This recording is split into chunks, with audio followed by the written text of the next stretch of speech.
과거와는 다소 달라진 표현들이 눈에 띕니다. 또 그 배경도 궁금합니다. 사회부 주진희 기자 나와 있습니다. 어서 오세요. 예.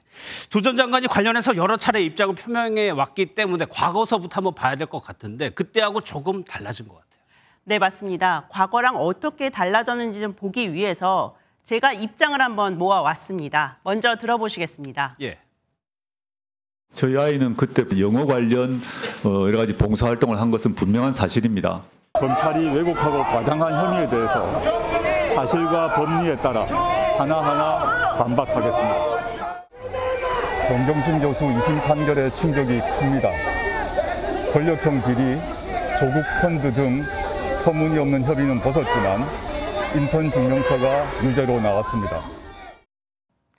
정리해보면 아버지로서 자녀 교육에 좀 무관심했고 국민 정서와 동떨어진 자녀 교육 방법에는 좀 송구하지만 인턴은 사실이라는 입장인 거죠. 예, 그러면서 아버지로서 잘 몰랐다 이런 거였는데 오늘 입장을 보면 부모 불찰도 있다고 얘기를 했어요. 그렇다면 본인 책임도 어느 정도 있다는 얘기 아닙니까?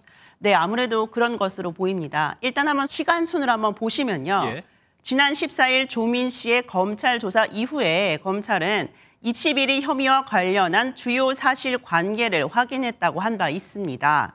그런데 17일 조 전 장관이 아니 나는 몰랐다라고 하니까 검찰은 딸의 입장과는 좀 다른 것 같다며 부모의 입장을 듣고 나서 조민 씨에 대한 기소 여부를 결정하겠다는 방침을 세운 겁니다. 예. 조민 씨의 기소 기한은 다음 달 8월 말이니까 조 전 장관 부부가 일단은 부모의 불찰과 잘못이라며 책임을 지겠다는 입장과 함께 몸을 한껏 낮춘 것으로 보입니다. 아무래도 혐의를 부인한 조 전 장관과 달리 조민 씨는 조사에서 입시 비리의 가족과 공모한 정황을 어느 정도 인정했다는 뜻으로 풀이됩니다. 그러면 조민 씨를 기소하느냐 마느냐 검찰의 판단에도 어느 정도 영향을 미칠까요? 네, 그럴 것으로 보입니다. 그동안 검찰은 부모가 입시 비리를 주도했다고 인정을 한다면 자녀에 대해서는 기소유예 등 가벼운 처분도 가능하다는 분위기였습니다. 예. 그런데 부모의 불찰, 잘못, 책임 등이 언급된 입장이 나왔으니까 자녀에 대한 기소는 약해질 가능성이 좀 열렸습니다. 또 아들 조원 씨와 관련된 정경심 전 교수의 재판도 진행 중이니까 예. 이런 반성하는 자세도 고려될 수 있을 것으로 보입니다. 예. 최근에 두 자녀가 학위를 반납하고 조 전 장관이 이런 입장을 취하고 이제 법리적으로 그렇게 해석할 수 있는 건데 그런데 일각에서는 결국 출마 준비하는 거 아니냐 이런 해석도 나오거든요.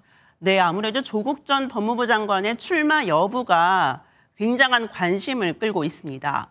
특히 두 자녀의 학위 반납 이후에 더 불거졌는데요. 이에 대해 조 전 장관은 이제 SNS에 글을 올려서 추측으로 소설을 쓰는 분들이 많다며 애둘러 부정한 바는 있습니다.